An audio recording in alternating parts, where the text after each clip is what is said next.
ইনশাল্লাহ বিয়স এখন টোটাল কমপ্লিট। এই হলো হালুয়া, 1 মাস খাবে। এটা প্রায় 34 জাত দোয়া। তো আমি আপনাদেরকে 3টা সাজেশন দিয়েছিলাম, ওটার ভিডিও দেওয়া হবে। আর এই যে এই প্যাকেটে, প্রতিটা প্যাকেটে আপনার কিশমিশ, চীনাবাদাম এবং খুরমা খেজুর, কদুবিচি, যেটা সবচেয়ে বেশি বড় ভূমিকা রাখে, এই কদুবিচি। আর এটা হলো ওই যে আপনাদেরকে সাদামুচির ভিডিও দিছিলাম, শিকড়, এই শিকড়েরই পাউডার। এটা দুধ দিয়ে খাবে প্রতিদিন রাত্রে, এটা সকালবেলা খালি পেটে খাবে, এটা দুপুরে ভাত খাওয়ার পরে খাবে। আর সর্বশেষ যে আইটেমটি আমার কাছে, এটা হলো মালিশ।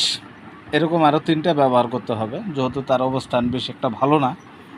ইনশাল্লাহ এগুলা খাওয়ার পরে আশা করি যে আল্লাহ চাইলে মুক্তি করবে। অবশ্যই ইউটিউব থেকে দেখলে সাবস্ক্রাইব করবেন, ফেসবুক থেকে দেখলে ফলো দিয়ে রাখবেন। কেননা এটা কিভাবে বানাইছি, কয়টা আইটেম ব্যবহার করছি, এটা টোটাল ভিডিও দেওয়া আছে, আপনারা চাইলে দেখে নেবেন ইনশাল্লাহ।